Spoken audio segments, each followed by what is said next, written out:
Oh, hey, what do you know? Trevor Bauer tinkered with his pitch mix and had his worst start of the season. Never would have saw that coming. Welcome to Fantasy Baseball today. Frank Stanfield here alongside with Scott White on a Tuesday, August 25th.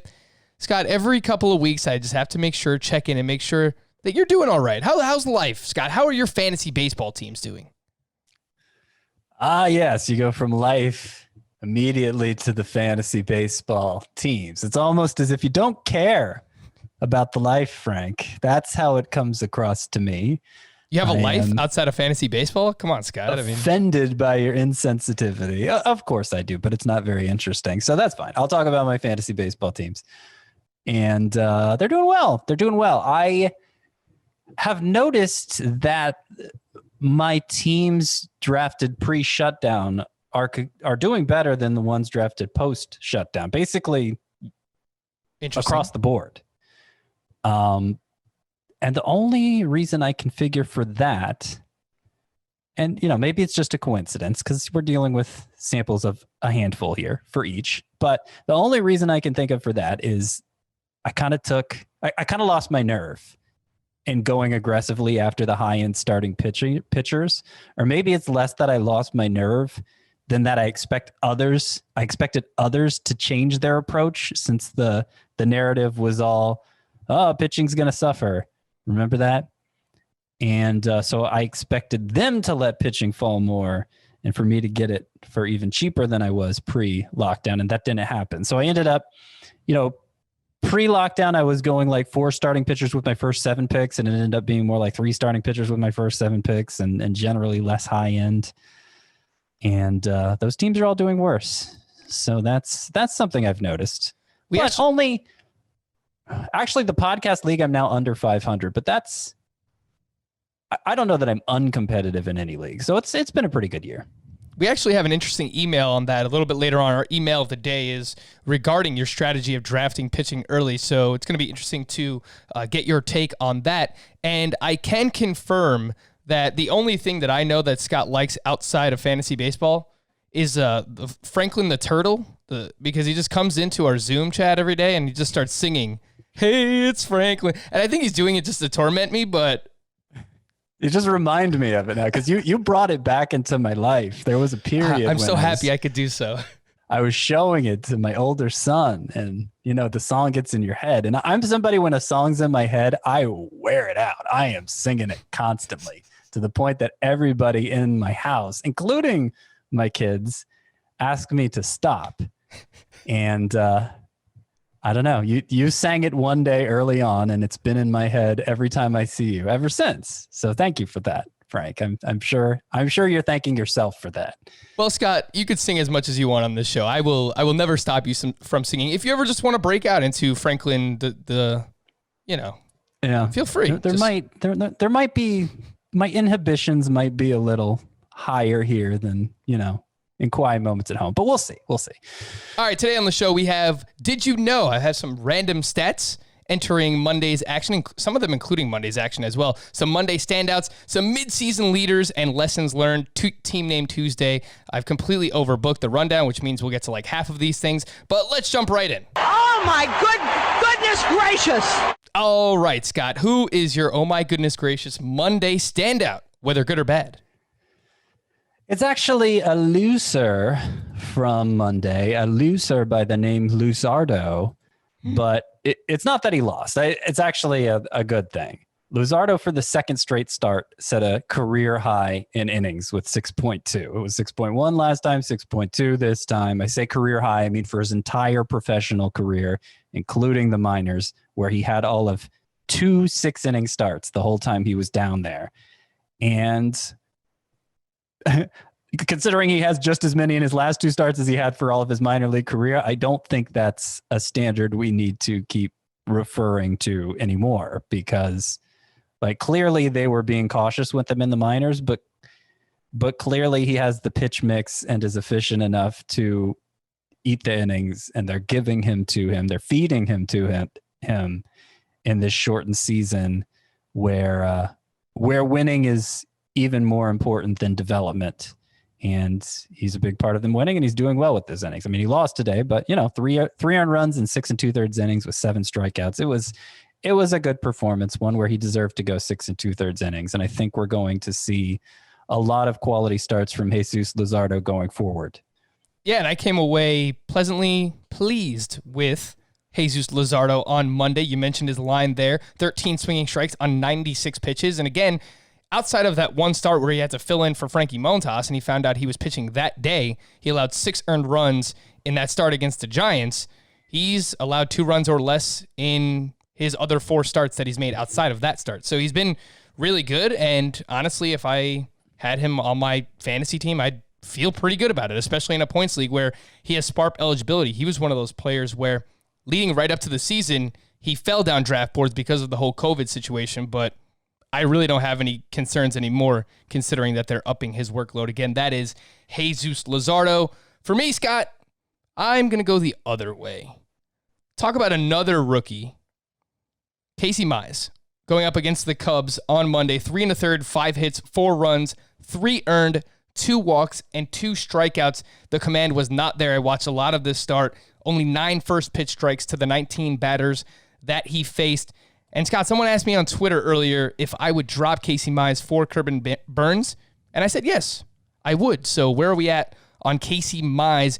Most people probably picked him up expecting to use him consistently, but maybe, after this first of a 2-start week, you're not as confident in Casey Mize anymore, at least for redraft purposes. I mean, when you set the alternative as high as Corbin Burnes, who I think could be a total stud the rest of the season, like I would drop Mize for Burnes too.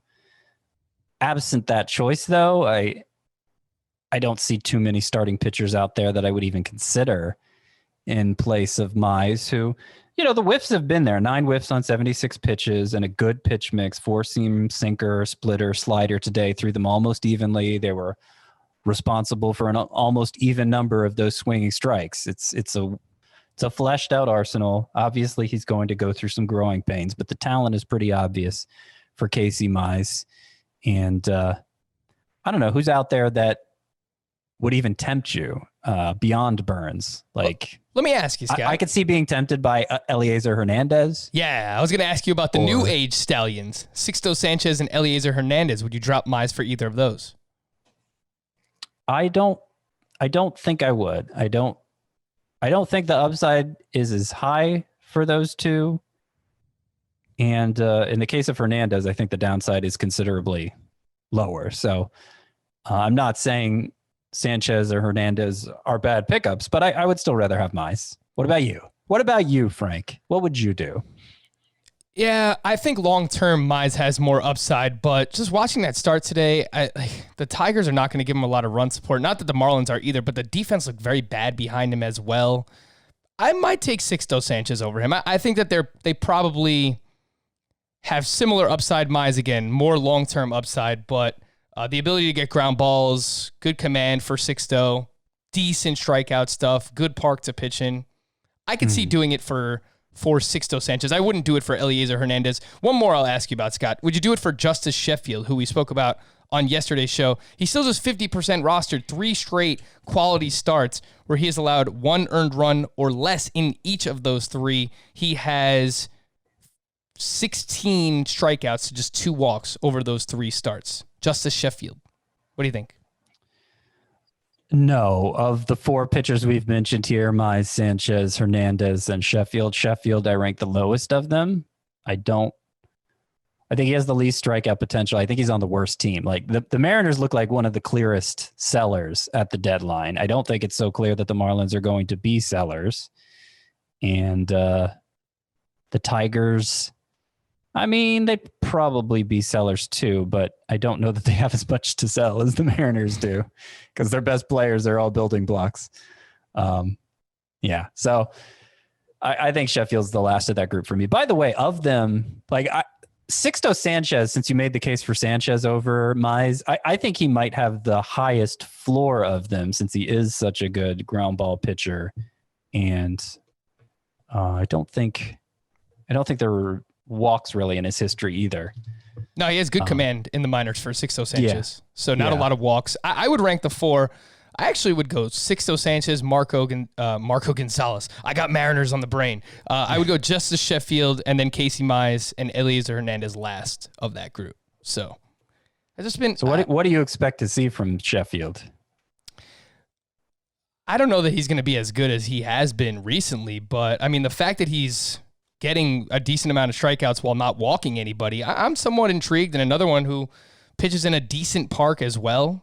I mean, wins are not going to be easy to come by for any of these pitchers. They all pitch for, subpar teams. But I like what I've seen from Justice Sheffield. So, I'll throw him ahead of Mize. They're not letting Mize go deep into starts so far. He's not throwing that many pitches. The command is off. So I'm a little bit down on him in redraft leagues. Don't worry about him in dynasty or keeper settings. News and notes, Scott. Charlie Blackmon scratched on Monday due to left quad tightness. He is day-to-day. On the other side of the field, Merrill Kelly was scratched from Monday's start and then placed on the IL with a right shoulder nerve impingement. There is no timetable for his return. I don't know what that is, a right shoulder nerve impingement, but it doesn't sound very good. So I hope you were able to get him out of your lineups. He was scratched like 15 minutes before he was supposed to start. So just a tough situation there. Also tough, Randall Grichuk left Monday's game with lower back tightness, which sucks because he went 2 for 4 with his 7th home run and 3 RBI before he left. Apparently, they took him out of the game as a precaution. Scott is very subtly shaking his head. I hope so, because I had him as like my number 4 sleeper hitter for this week, even though he went 3 for 23 in his previous 5 games. So he cooled off, but then he caught fire right at the start of the week again. So hopefully he's back, and the back issue's not a big deal. Kevin Kiermeier also left Monday's game with right foot discomfort. X-rays came back negative, so it looks like he's avoided anything major. Justin Verlander threw 20 pitches Sunday and felt good afterwards. Verlander made 1 start this season before being shut down with a forearm injury. So if you manage to stay afloat and you still have Verlander on your team, it could be a nice little pick-me-up if we can get that around the start of September for the final stretch run there in fantasy baseball. Jose Quintana will be activated off the IL Tuesday and will be first used out of the bullpen for the Cubs. Tyler Chatwood will also be activated Tuesday and will start against the Tigers, which is a pretty good matchup. So if you have him in a daily lineup league, you can, I would say, throw Tyler Chatwood in there against the Detroit Tigers. The Indians have yet to announce their starter for Wednesday. Sandy Alomar Jr. did say he hopes the team can move past the Clevenger and Plesac situation. Quote, "We'd love to have one of those guys pitch if we could, but that's a decision for the front office / team that they have to make." So that's interesting for a couple reasons, because one, I think it's the first we've heard any semblance of a plan for what's going to happen with those two. Who've just been it's like they've been erased from existence. And the other thing is, Sandy Alomar sounds like he's speaking for the team, and the team blame isn't the right word, but it was suggested that the team didn't want them around, and that's why they were sent down. So that's interesting. It is interesting. I kind of feel like only one's going to get called up, at least as long as Tristan McKenzie keeps pitching well. There's really only room for one. And if they keep the other down for just a couple more weeks, they get an extra year of service time. So, you might say it's icky or whatever, but why wouldn't they do that? If the option presents itself, and at this point, they'd have to be removing somebody else who deserves a job to get them in.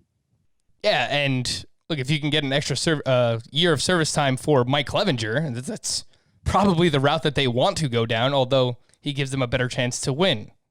Or so we think. I mean, Plesac was really good as well. So we'll see what happens between Clevenger and Plesac. It's just been a very crazy situation from a fantasy perspective. The Pirates, I have 3 prospects I want to ask you about here, Scott. The Pirates are expected to promote their top prospect, Cabrian Hayes, from their alternate training site in the coming days. Stephen J. Nesbitt of The Athletic reports. Former first-round pick in 2015, hit .265 with 10 home runs and 12 steals in 110 games at AAA last year. He is Scott's number 75 fantasy prospect. What is the interest level there, Scott? Pretty low. He's one of those prospects who's rated highly among prospects for a long time, largely because of his defense, and yet scouts there are continuing suggestions that he could develop as a hitter, and he makes pretty good contact. Occasionally you see that guy blow up when he reaches the majors. The most famous example, at least in recent memory, is Francisco Lindor. But he's not the only one. Occasionally you see that player blow up, but based on the minor league track record, I don't think Brian Hayes is going to be one of those prospects we're rushing to add as soon as he's called up. Well, maybe we'll be rushing to add Ian Anderson, the Braves' top pitching prospect. So I know this is of extra interest to you, Scott. And last year in the minors, 3.38 ERA, 1.25 WHIP, 172 strikeouts across 135 and 2/3 innings. Lots of strikeouts, but also lots of walks. He is your number 29 fantasy prospect. How excited would you be if Ian Anderson were to get the call for tomorrow? He could debut as soon as Tuesday when you're listening to this against the Yankees. Well, unfortunately, this might be a little too close to me because I have lost confidence in the Braves' ability to develop starting pitchers. But Max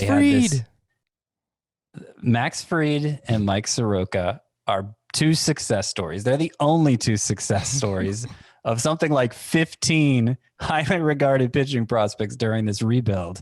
Most of them have been pretty dramatic flops to this point. I mean, the story isn't entirely written for Touki Toussaint or Kyle Wright, but I feel like somebody like Sean Newcomb, I could go through a lot of examples of guys who they've basically whiffed on. And of course, you get that with every organization, but this seems like a startlingly low percentage. And it's not like Ian Anderson is this.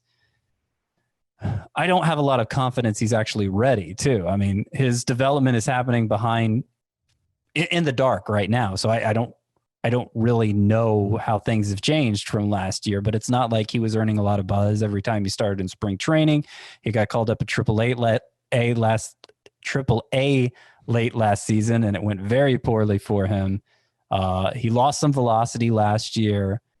There are issues with his secondary arsenal, just some inconsistencies there. So, like, the fact they haven't called him up yet leads me to believe it's not so apparent to them he's ready either. And, I mean, he's a legit prospect, a highly regarded one. I'm not super confident. And, like, I wouldn't be dropping Casey Mize or anybody like that for him if it's, I think somebody asked both of us on Twitter, Frank, would you drop Luke Weaver for Ian Anderson? Luke Weaver's, his last two starts have been pretty good, and we both said no. So even that level of pitcher, I wouldn't be willing to do for it. Sounds like you wouldn't be willing to do for it either. Yeah, if you have a roster spot to burn, you're desperate for pitching help, take a flyer, see where it goes. Maybe I'm dead wrong on this one, but I don't have a great feeling about it. Yeah, I think in deeper leagues, you could take a shot for now. I would say he's behind all the names we mentioned earlier, Scott, just in terms of starting pitchers you might want to add. The Marlins guys, Sixto Sanchez, Eliezer Hernandez, Casey Mize, Justice Sheffield. I would have Anderson behind all of those. Do you agree? Yes. What's a good example of a pitcher I would drop him for? Nothing's coming to mind. I have the most dropped list up, and it is just a bunch of names that are just on the IL. How about Mike Minor? That's usually how the most dropped list. Would you drop Mike Minor, Scott? I would drop Mike Minor for Ian Anderson. I have no faith in Mike Minor anymore. How about Ross Stripling? Yes. How about Spencer Turnbull? Yes, I'd drop him. How about Austin Voth, who was crap on Monday? Obviously, and it's Voth, by the way, not Voth. I learned that the other day. All right, I mean, we had Baum, now it's Bohm. We had Voth, now it's Voth. What are we doing here, Scott? We're neglecting the long O. God, I thought we were professionals. We're not.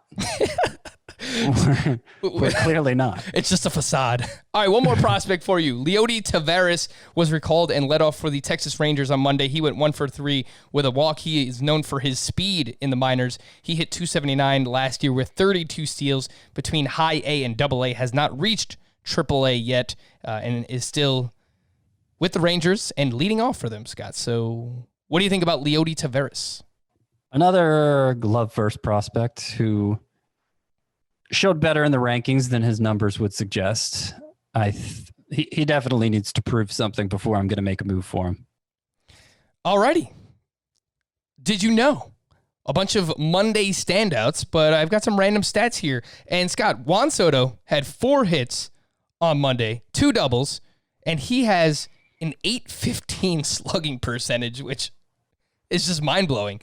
Did you know that he's averaging 5 fantasy points per game, which is tied with Fernando Tatis for number 1 in all of baseball? He's first in xWOBA, first in x-slugging percentage, and 4th in expected batting average. Juan Soto. He's pretty good, Scott. It is pretty good. Yeah. I mean, just when you think he's fully developed, he manages to get better. And like, he's still so young that maybe it shouldn't be surprising. It's just at some point you feel like he's got to max out his potential as a hitter, right? But he's striking out, 50% less than he was last year. So of course he's hitting for a higher average. He's making even harder contact. He's just gotten better. And I think might be positioning himself to be a top 3 pick next year.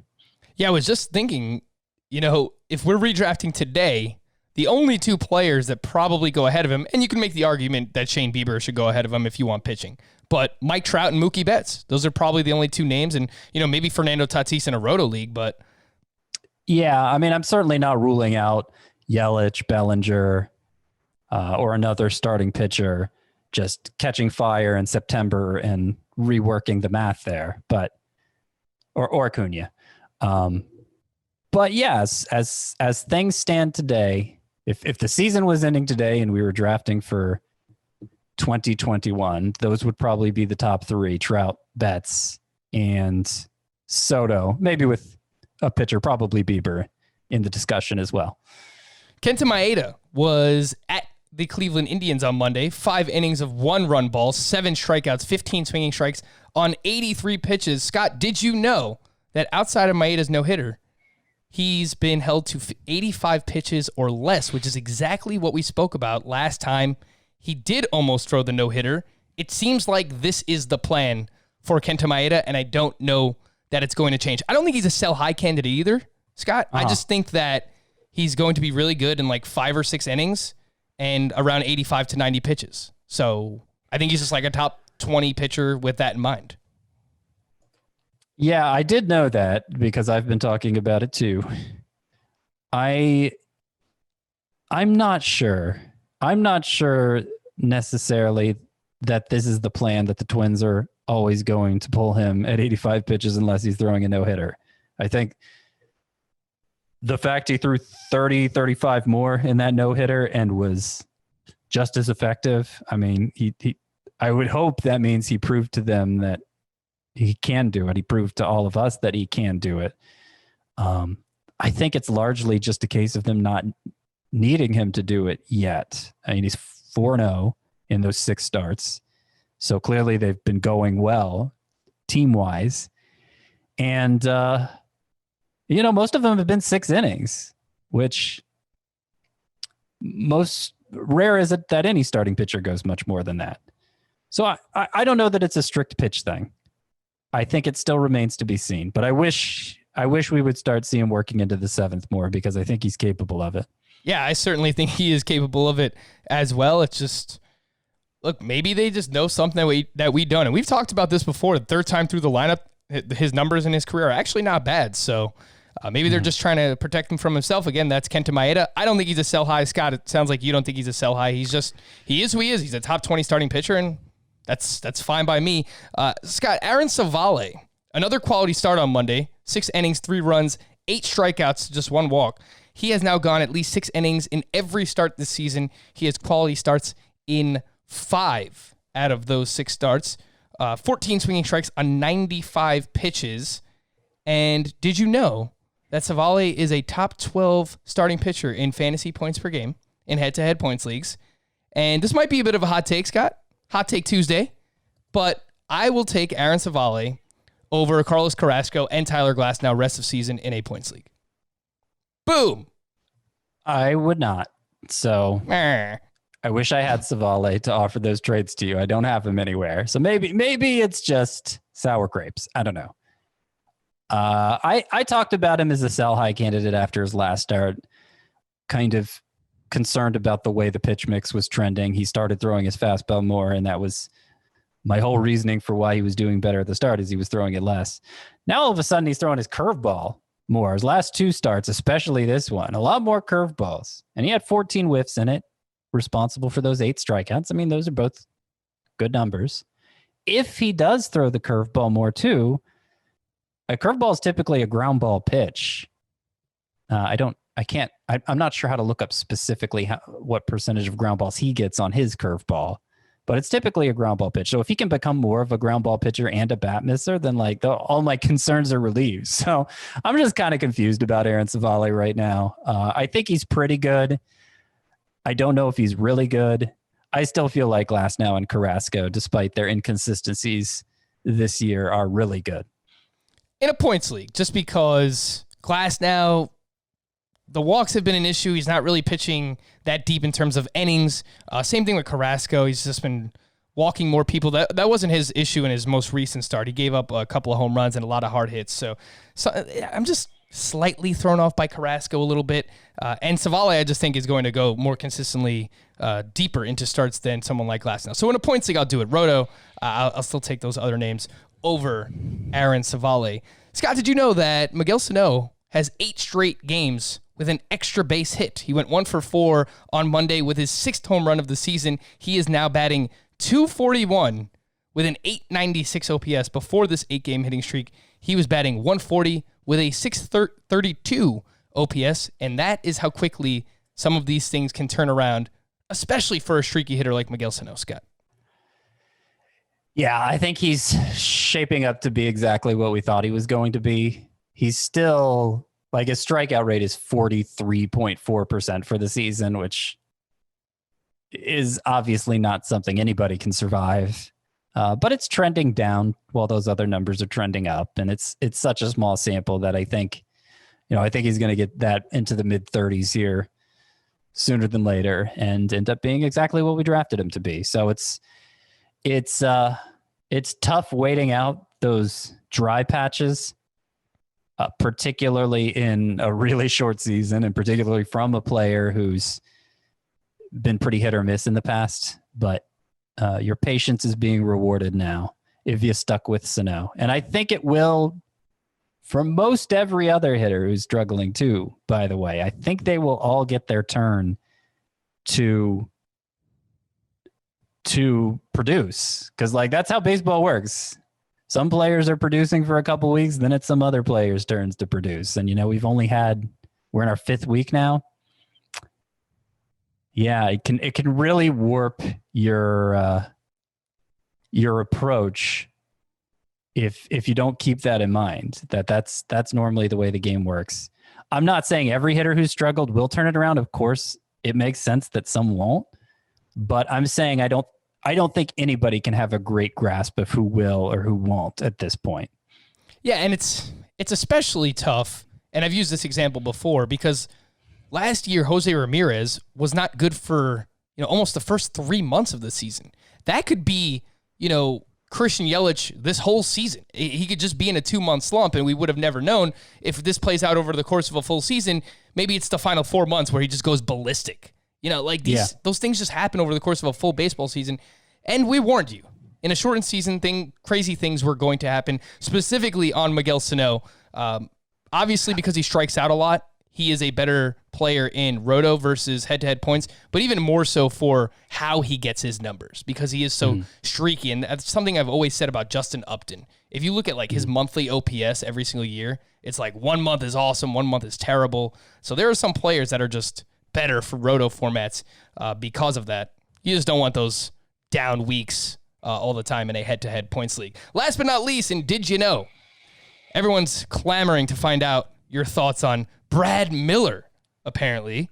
Oh, Brad, he's Brad again and not Bad Miller, for people who've been listening to the show a long time. Don't worry, I have a bad Brad coming up a little bit later on. But Brad Miller, 3 hits on Monday, is now batting .367. He has a 35% line drive rate and a 55% hard contact rate.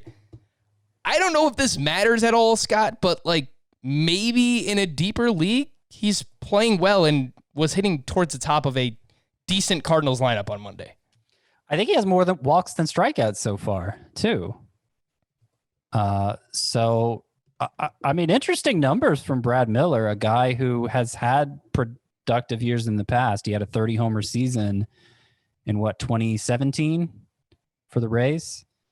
And you look at his numbers in a late season stretch with the Phillies last year, really good home run rate then, and really productive and kind of a utility role. I think that was mostly confined to late in the season. So like I think there are skills here.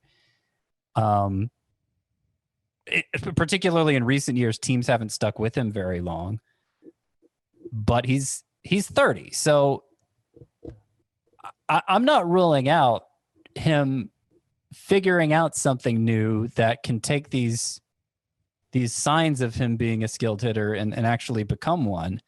It seems like the Cardinals are starting him pretty regularly now, at least against righties.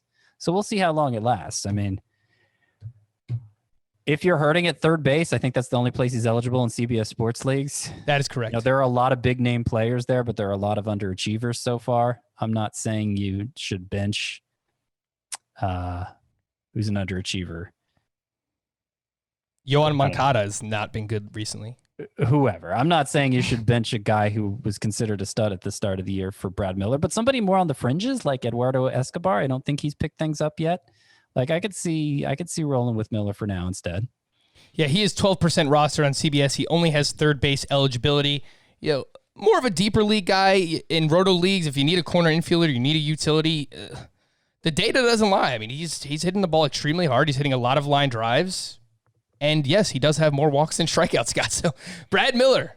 There was a time when I was obsessed with Brad Miller. Just full disclosure. Back when he was with the Mariners and just coming up, I thought he was the real deal. And that's how the bad Miller alter ego got started. But I don't know. Maybe he's finally coming through. I don't have any cool did you know stats for these Monday standouts, but Blake Snell. This is now 3 starts in a row where he's gone at least 5 innings, back-to-back starts over 90 pitches, but 5 2/3, 2 earned runs, 9 strikeouts for Snell on Monday against the Blue Jays. Scott, how high do you foresee moving Snell back up the ranks? I have him SP 16 just behind Greinke and just ahead of Gallen and Maeda, and I feel like that's probably a good range for Blake Snell. Ooh, I still got him at 30th. That's tough because I look at the names ahead of him. Dinelson Lamet feels like he's basically Blake Snell now, right? Right. Max Fried's been awesome. Hyunjin Ryu, Jose Barrios bounced back in his last start. Tyler Glass now. It seems like there's a cluster of pitchers that are more or less the same thing. I think Snell is going to be a big strikeout guy who struggles to go 6 innings at a time, which puts him behind the true aces in fantasy, but still in the must-start range. I don't know exactly where I want to slot him in, but there's a lot of pitchers with that same sort of profile. Yeah, and it just sounds like he's better in roto than head-to-head points, but that's probably something we expected coming into the season. He's never, been someone that goes very deep into games. Even in his Cy Young season, he just pitched so efficiently, but it's not like he was consistently going deep into games. So, I think roto, he's better. He's no doubt top 20 there, but points leagues, I might have to change things around a little bit, but he looked good. He looked good on Monday. Someone else who also looked good, Stephen Pascotti, continues to get it done. He hit his 5th home run. He's now up to 22 RBI. He is 32% rostered. There's been no shortage of fun outfielders this season, Scott, specifically off the waiver wire. Where would Stephen Pascotti rank behind? I know you wrote about those names last week, I believe it was. Yeah. Pascotti is 8 surgers. Yeah. 8 outfield surgers, which included Hampson and Brendan Nimmo, along with some others who have sustained better. But doesn't really register. Pascotti. No, doesn't get it done? Not yet. I mean, he's behind Randall Grichuk, provided he's healthy. He's behind Cronenworth, who's not an outfielder, but he's triple eligible, and I'd much rather have him than Pascotti. I think he's still available in like half of CBS sports leagues. Fair enough. I dropped Pascotti a couple weeks ago in a 15-team 5 outfielder league, and thinking back to the way that roster looks, I don't think I'd add him back if he was available. Yeah, 32% rostered. Look, if you're desperate in a 5 outfielder league or anything deeper, I think it makes sense. But again, it's like, given all the names that have popped up, you're not going to be able to get him in there in a 12-team head-to-head points league with just 3 outfielders. We mentioned what Luzardo did on the other side in that game. Lance Lynn has been nothing short of amazing this season. 6 innings, 2 runs, 2 walks, 8 strikeouts. He has now allowed 2 earned runs or less in all 7 starts. Quality starts in 6 out of 7. His ERA is down to 1.59. Scott, I don't think there's anything really to add on Lance Lynn except he's just really good. He is really good. Interesting takeaway, though, from that game is Rafael Montero got the save. I don't know if the Rangers are trying to ruin him, though, because remember, they brought him in last time and had him throw 42 pitches. They brought him in prior to the 9th and then had him start working a second inning. He ended up blowing it in the second inning through 42 pitches. That was 5-6 days ago. Next time out, next chance he gets to pitch, they bring him in the 8th. It goes fine. He struggles in the 9th. 2 hits, 1 walk, throws 31 pitches. Is able to close it out for the save, but threw a lot of pitches, a lot more than closer should, particularly one coming off an elbow injury, and didn't make it look easy. So, I mean, Montero is probably still a top 15 save source, given the volatility of that role, but I wish they were handling him a little better than that. Yeah, he loaded the bases in the 9th in a 1-run game. He struck out Matt Olson, and then Matt Chapman flew out to end the game, but he made it difficult, as you mentioned. Scott, give yourself a pat on the back here while we're talking about some bullpen stuff, some closers. Jordan Romano, this guy is a lunatic, by the way, because I don't know if you watched him pitch or you saw the highlights, but Pitching Ninja tweeted a bunch of GIFs out and videos, and this guy is just like talking to himself, and he's making these faces, and he's crouching down and all over the place. But Jordan Romano, Scott, you called it. You said he might be the one that is actually the closer for the Blue Jays now. He converted the save up 6-4 on Monday. His ERA is down to 0.64. You are now the closer whisperer, Scott. Congratulations. I try, Frank. I try. It wasn't a clean inning for him, a hit and a walk, but the numbers have been dominant so far this year, and I guess he has the closer mentality, right? They're often a little demonstrative. Yeah, out there. A little off. Yeah. No, that seems like a good fit in more ways than one. So yeah, Jordan Romano is definitely somebody I'm adding in every league where every saves option gets scooped up. Are you okay dropping Anthony Bass for him? Yes. I am. If it came to that, I am. I'm not totally sure Bass is out and Romano is in, but I would rather have Romano at this point. Trevor Bauer, I teased him a little bit at the top, but all he needed was me to apologize to him, apparently, to go and do something foolish that Trevor Bauer always does. He was still pretty good on Monday. I don't want to, overstate what he did, but 6 1/3, 4 earned runs, 8 strikeouts, 17 swinging strikes on 109 pitches. Still very good, right? But tinkers with the pitch mix. The fastball usage was down 21% in this start compared to where it was at all season long. The velocity was actually up on the fastball, so it was very weird to me that he threw it less. And he threw a season-high 27 sliders and allowed 11 hard-hit balls. So I don't know. I don't know what to make of Trevor Bauer, Scott. It's just when you think you have the guy figured out, he's smarter than you, or at least he thinks he is, and starts tinkering. It's interesting that he tinkered with the pitch mix. He has so many pitches he could throw. I think that's always going to be part of it. I mean, my takeaway is simpler than that. Like, you don't get to have a 0.69 ERA or whatever ERA he had coming into the game. You don't get to have that on skill alone. Obviously, there was some luck factoring into that 0.68 ERA. And specifically, the luck that I think Bauer had gotten was good home run luck. My disappointment with him last year was that he went from being a ground ball pitcher to a fly ball pitcher at a really bad time in baseball history to do that. He's actually gone further that direction this year, even more of a fly ball pitcher, so even more vulnerable to the home run. Now, I wasn't worrying about it because clearly he was dominating, and if you're missing as many bats as he's been missing, and you're not walking guys, like, you can get away with giving up home runs, but more home runs were coming, and we saw 2 of them in this start. He's probably going to finish with an ERA more around 3 than around 1, and this is maybe not. Maybe if for it to rise that much in a short amount of time, that it may not happen over that short amount of time that's left. But you know what I'm saying? Like, from this point forward, he might have closer to a 3 ERA than a 0.68 ERA. And there's not really much you can do with Bauer, right? Like, I guess you can still kind of sell him after this, but you move him out. I still see him as a top 10 pitcher. Yeah, are you? You're going to leave him inside your top 10? Yeah. Okay. Yeah.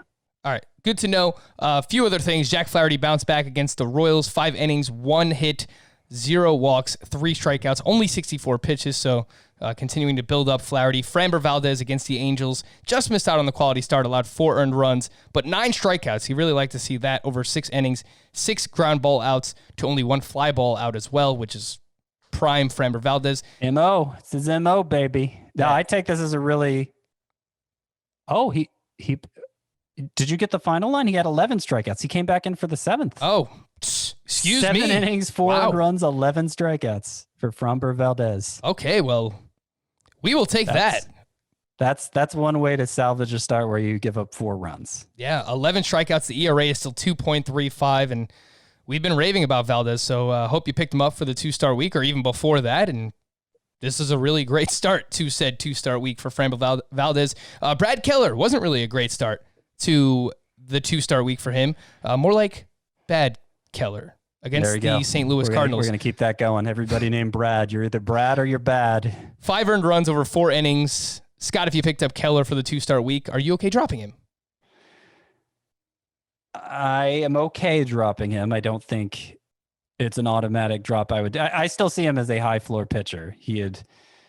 I had hoped that maybe he had improved his slider and was going to start missing more bats. And look, 1 bad start doesn't necessarily rule that out, but the odds are he's the same pitcher he's always been, which is a innings eater who will finish with an ERA around 4.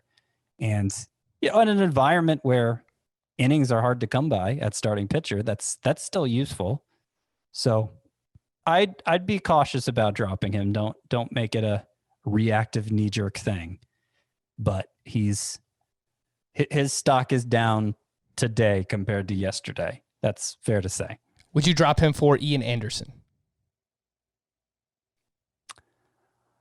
I think it depends on how much I expected to use Brad Keller going forward. If I needed somebody I could trust to slot in more weeks than not, then I'd probably stick with Keller. If it was a shallower situation or he had more pitching depth, then I'd shoot for the upside of Anderson. How about the other 4 names we mentioned at the top? Sixto Sanchez, Eliezer Hernandez, Mize, and Justice Sheffield. Is he last on that list? I prefer him to Sheffield.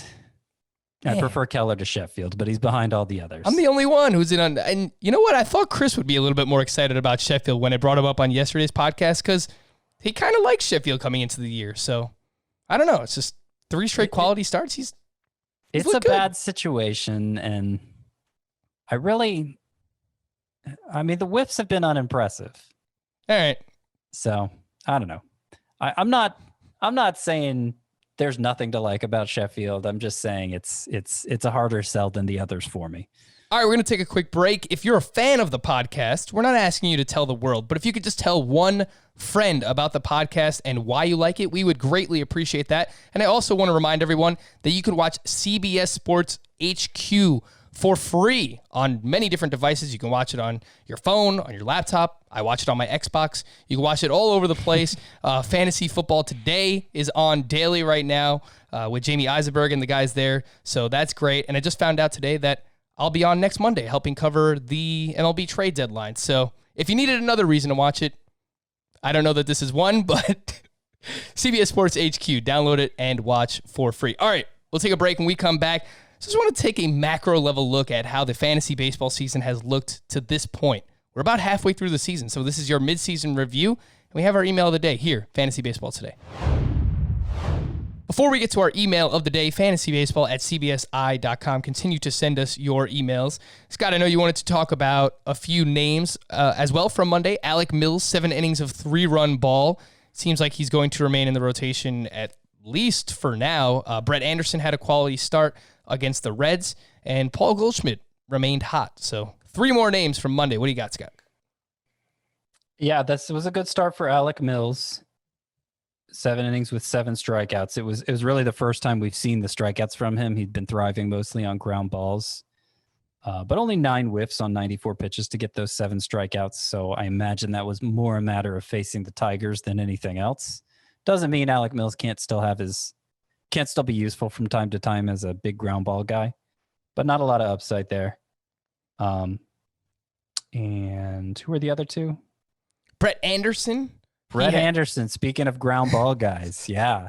2 quality starts in a row for him. I think it wouldn't surprise me, particularly given this pitching environment where so many of us are struggling to fill all our starting pitcher spots. It wouldn't surprise me if he ends up being halfway useful as this high floor guy who's, just not going to kill you, basically. Very much so in the Brad Keller mold, I would say, is Brett Anderson. And I'm probably thinking more for a points league than a roto league. Usually in a roto league or a categories league, you have flexibility with your pitcher spots, so you don't have to start a certain number of starting pitchers, and you can go with middle relievers.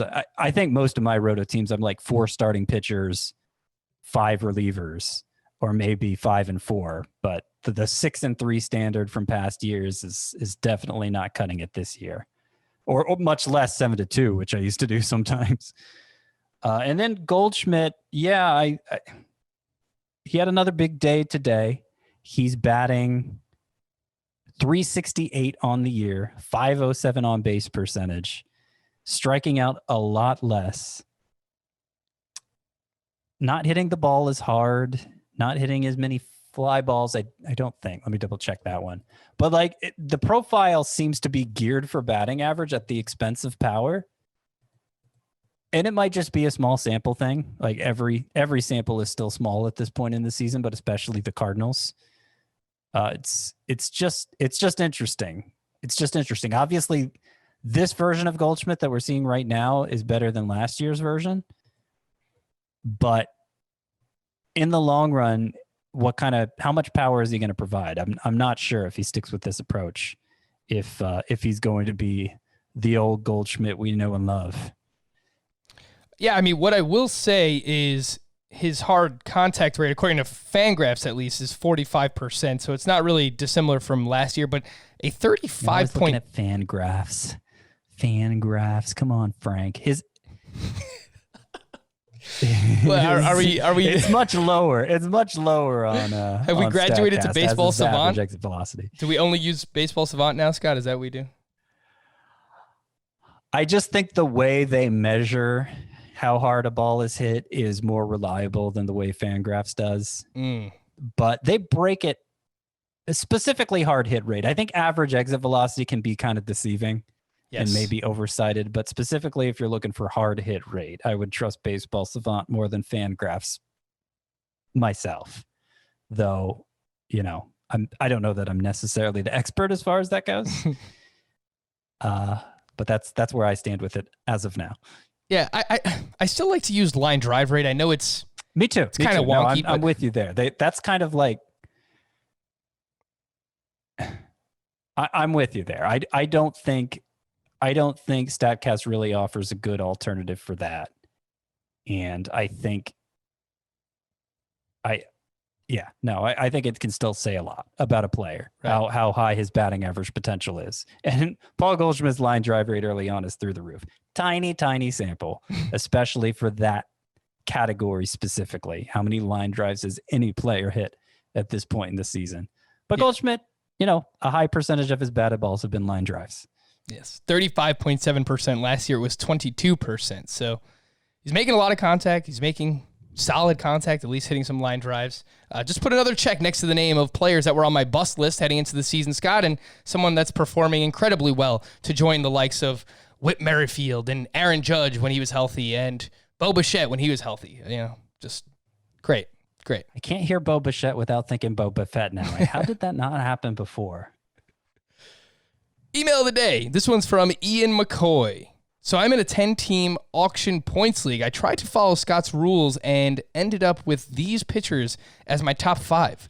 Luis Castillo, Charlie Morton, Blake Snell, Zach Gallen, Mike Minor.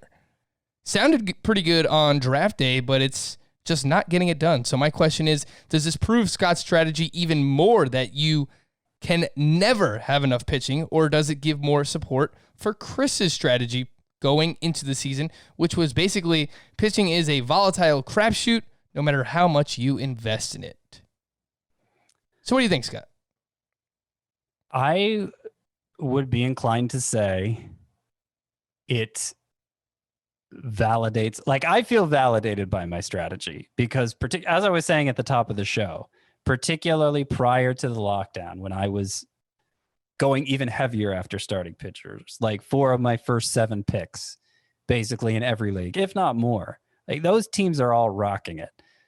Now, a lot of them have some combination of Bieber, Sonny Gray, and Lance Lynn on it. I'm not, it certainly helps to pick the right pitchers. But even on, I'm referring even to teams that have lost Strasburg and Syndergaard, which I have a few of those. The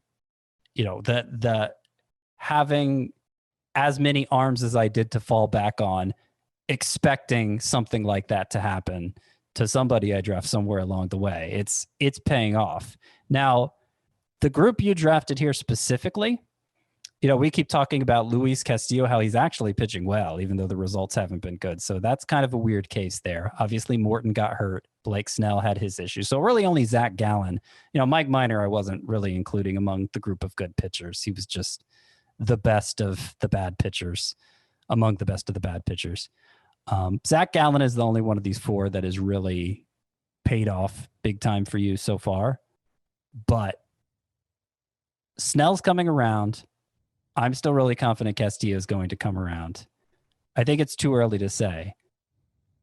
If you had drafted another guy here, if your 5th pitcher was one from the good pitching class instead of Mike Minor, let's say it was Hyunjin Ryu or Lance Lynn. Lance Lynn. Right, exactly. Things would be going a lot better for you, I imagine. So the bottom line is, if you have no pitching, you're dead in the water. You have to give yourself a chance by getting good pitching. And I think this year has shown there isn't beyond that group, beyond that big group of presumed studs coming into the season, there isn't really anything you can bank on after that. There have been, these occasional Eliezer Hernandez's, we thought Ross Stripling was going to be that. Framber Valdez, it looks like maybe he's become that reliable, but there's a lot of competition for them, and there's not enough reliable arms to go around. And if you didn't give yourself a chance to secure 2 or 3 from the start, you just don't have a chance to compete. And I've heard from people who've told me that, having experienced it themselves this year. Yeah, and my best team is my home league, my longstanding head-to-head points keeper league, and on that team I have Garrett Cole, Shane Bieber, and Aaron Nola. So obviously in a points league, that's great to have. And we were talking before the show, and you mentioned that you have Garrett Cole and Shane Bieber and Sonny my Gray Tout Wars on your team is Tout Wars ridiculous, team. because I have that Bieber, Right. Gray, Lynn combination and Garrett Cole on top of it, and I'm up like 25 points on the number 2 team in that 15-team Roto League.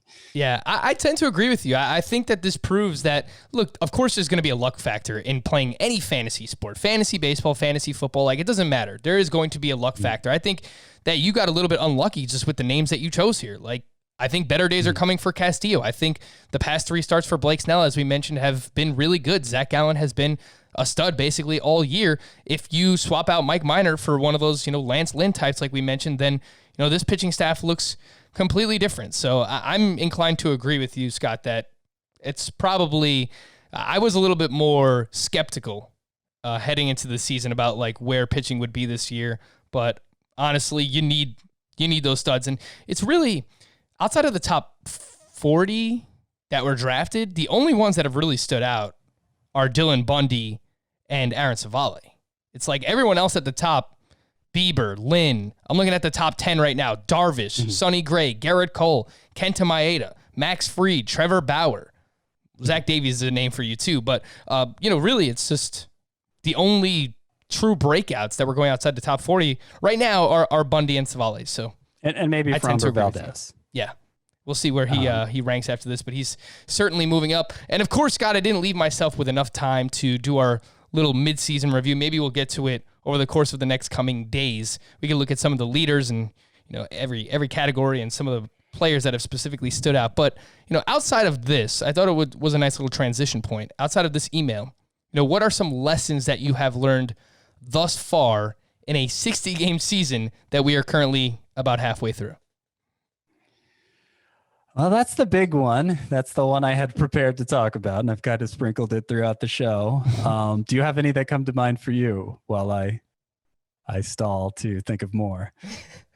No, I'm pretty much in the same place as you. That was the big lesson, huh? But I will say, like, what I've noticed about a lot of the hitters that rank highly are that there are a lot more breakout candidates among hitters and players you could have picked up that were free agents compared to pitchers, at least to this point. I'm looking at names like Pedro Severino and Austin Nola are top 5 catchers. Luke Voigt was a late-round first baseman. He's a top 5 first baseman. Brandon Lau, late-round second baseman. Kyle Seager was a free agent add. Mike Yastrzemski was a free agent at a lot of leagues. Anthony Santander, Kyle Lewis. Those are all, I just named 3 of the top 5 outfielders in fantasy baseball right now. So I would say, at least this season, we'll never know what would have happened over the course of 6 months. Would Yastrzemski completely fall off in the second half? Would Kyle Lewis? We'll never know. We'll just draft him next year and find out, what happens ultimately. But I think there have been more late round and waiver wire breakout hitters compared to pitchers. The environment's much more conducive for hitting for so many reasons. There's been some talk that maybe they've gone away from the 2019 ball and are more on the 2017 ball, which was still pretty juiced historically speaking, but not to the extent 2019 was. But like, what has happened to hitting versus pitching isn't all about the ball anyway. There's a lot more to it than that. And I just think that's the direction fantasy baseball is going. And like, it exposes you to more risks the more you lean on pitching, but there's just added volatility in the game now. Like, you just have to accept the added volatility from that. And one thing I would also add that this season has made clear to me in those categories leagues, in roto leagues, I kind of already talked about it.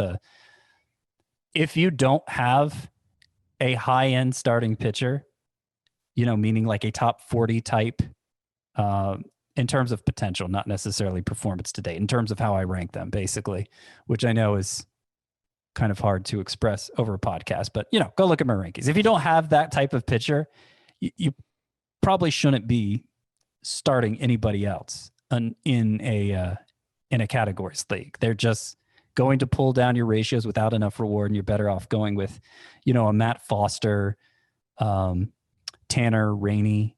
Isn't that the Nationals guy? Tanner Rainey. Jonathan Hernandez, another name too, where if Montero continues to struggle, Jonathan Hernandez has been awesome. Yeah, and there's always a chance those guys emerge for saves later on, especially over a full-length season. So that, and eventually there may be some other starting pitchers who join that group of 40, and you can trust to trust them enough to start them in a categories league. But I think, moving forward, I'm not going to waste time on crappy pitchers that are just going to pull down my ratios. I'm going to get as many studs as I can, hope they can carry me in wins and strikeouts, and fill out the rest of my lineup with strong, good ratioed relievers. Fantasy Baseball Today, the official podcast of pitching. That's going to be our slogan heading into next season, Scott. All right, so Team Name Tuesday, we'll hit these up and we'll answer your Apple Podcast review questions over the next coming days here on the show. And I think this is actually a pretty good group here, Scott. So let's run through these. Of Mize and Men. Okay, yeah, like it. Devers say Devers again. All right, that's good. Although that's he's coming around though. Come on. Let's cut some slack to my man Rafi Devers. I wasn't taking it literally, but yeah, no, he is coming around. Oh no, the gentleman who sent it in was like, I'm tired of Rafael Devers. Here's my team name. So, Nico DeGallo or Nico DeGallo, I guess. Oh wow, it's pretty good. I like that one. I'm a big fan of Pico DeGallo too. It's awesome. I'm always a little wary of changing the pronunciation of a player's name to make the team name work because you don't know how the person reading it is hearing it. Mm-hmm. It's a joke that works better spoken than written. But yeah, I like the way you spoke it, Frank. 99 problems, but Mitch ain't one. And then he followed up and said, "You know what? I just changed it. I've got 99 problems, and they all are Garver." So okay, he went from a Jay-Z song to a Kid Cudi song, and regardless, Mitch Garver is a lot of your problems right now in fantasy baseball. It's not been a great year for our boy Mitch Garver. Scott, how about this? If you like Pina Moncada, have you guys ever had that before? You probably have. I think we've probably had that one before. Yeah, there have been a lot of Moncada team names. Here's another singing. I'm not a singer. Adam used to be the singer. I'll try it, but we can be heroes just for one day. That's a David Bowie song. That was actually a tweet that we got a little bit earlier. David Bowie, the cat? David Bowie, yes, Chris's cat. Okay. But I had to look. Meow. I had to look that song up because I had no idea what it was. Scott, have you ever seen the movie The Labyrinth? I have. David Bowie. I'm a huge fan. I watched that movie a lot growing up. Yeah, I didn't see it as a kid. I was already a grown up, so maybe it didn't have the same effect on me. It was not what I was hoping it would be. Yeah, it's kind of a weird movie. It was a little slow on it. That's my biggest problem. I don't mind weird. I actually welcome weird, but it was a little too. It was not paced appropriately for a modern audience, I don't think, and I'm surprised kids would stick with the whole thing. 2 ad-inspired team names for you. Lego My Gallegos. Cheers. Yeah. I know that's your team name actually in a league that we participate in together. Yep. And dude, you're getting Adele. Adele, like Joe Adele. Yeah, that works. I like that. That's good. Last one from Felix. Too Hottie Pascotti, which is very relevant right now because Steven Pascotti is actually pretty hot. But nice little batch of Team Name Tuesday here. Continue to send those in. FantasyBaseball@cbsi.com. All right, that'll do it. He is Scott. I am Frank. Thank you all for listening and watching Fantasy Baseball Today on our YouTube channel. We'll be back again tomorrow. Bye-bye.